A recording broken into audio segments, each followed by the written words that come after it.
heartland of Persia. 3 months later, he crossed the Tigris and Euphrates rivers. Darius was waiting for him on the plain of Gaugamela. The Persian king had learned from his defeat at Issus. Gaugamela, which means the camel's house, was absolutely flat. Darius chose to fight here so that he could use his cavalry and chariots to full advantage. He would gamble everything on stopping Alexander once and for all. For if his army was defeated here, the entire Persian Empire would have a new ruler, Alexander the Great. Gaugamela. It is 331 BC. Alexander the Great is battling against the army of Darius of Persia. At stake, control of Asia, from the Black Sea to the borders of India. Darius, his army was huge, 250,000 men, outnumbering Alexander's 5 to 1. Curtius Rufus, a historian of the time, described how the Persian army snaked across the desert. First came the cavalry, drawn from all parts of the empire. Next in line were crack infantry troops, known as the Immortal, so called because their numbers were never allowed to drop below 10,000. 10,000 spearmen, then 30,000 foot soldiers, and 400 of his own royal horses. 600 mules and 300 camels carried the king's treasure, which in today's terms would be worth over $3 billion.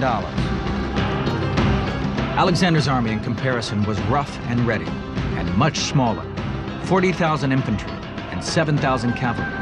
It was a confident army. Alexander, at the head of his companion cavalry, led from the front. The Macedonians really were a band of brothers. They really were companions. Every night they would eat together, dine together, drink together. They were, if you look down the rolls, there was brothers, cousins, uncles. Everybody was related to each other by marriage, by blood. And you know that Alexander just loved these guys, and they loved him. The flat plain at Gaugamela was well suited for chariot warfare, but Darius went one further and had the ground leveled out to provide runways for his charioteers. This would be a huge set-piece battle, the kind the Persians had trained for. The vast battlefield would allow Darius to send all of his troops into action and use his 5 to 1 advantage to smash Alexander. A key objective was to break up the massed spearmen of the phalanx. This was notoriously difficult to do. Darius had a plan. Scythed chariots. These were standard chariots with long, sharp blades attached to the wheel hubs, capable of separating a man or horse from its legs. They were driven at speed into massed infantry, with one aim: breaking up enemy ranks and creating gaps for their own cavalry and infantry.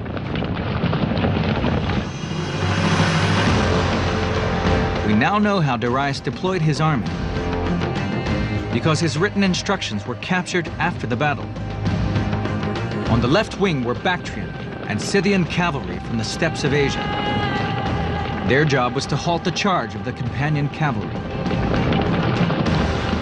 Darius did set up Gaugamela to have a tremendous amount of heavy cavalry of his own fronting his left, so that Alexander would have to fight through rank after rank of really crack horsemen.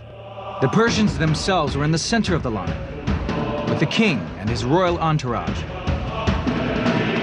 In front of Darius were the baggage elephants and another 50 chariots.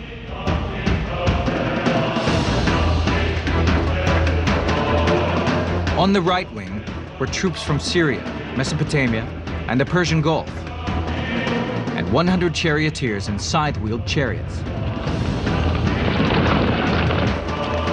Like all Greek commanders before him, Alexander organized his infantry in a phalanx formation. These blocks of troops presented a wall of spears to the enemy.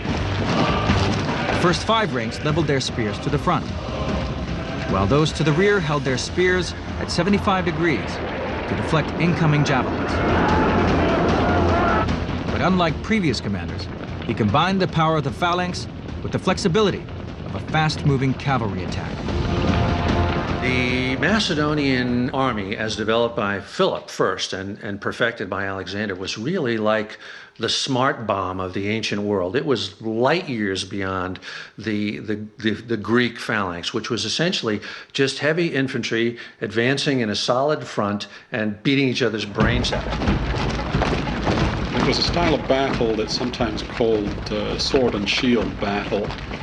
The Macedonian phalanx functioned as a shield, and the companion cavalry acted as the offensive sword. At Gaugamela, Alexander organized a phalanx of Macedonians with cavalry on either side. But he also placed a rear phalanx behind them, made up of mercenaries and allies. He knew that his own adventurous cavalry tactics could leave his infantry vulnerable to attack from the flanks and the rear. This second phalanx would deal with such a threat. Alexander didn't seem to suffer from pre-battle nerves. In fact, he overslept. It was high noon by the time he joined his troops.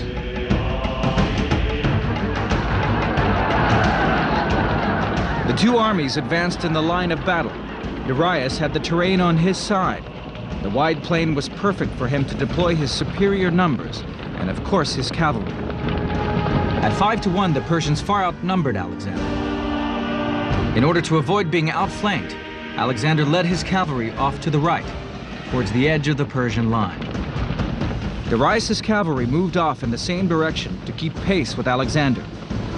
These outflanking maneuvers worked to Alexander's advantage, drawing both sides away from the ground which had been specially cleared for Darius' chariots.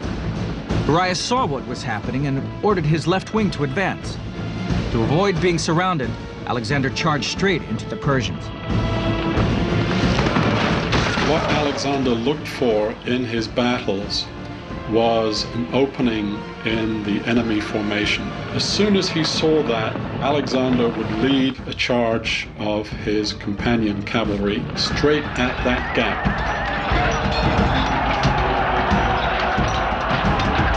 The Battle of Gaugamela was underway. It was big in every sense. 300,000 men fighting over miles of desert, with the Persian Empire as the prize. Alexander's charge seemed suicidal.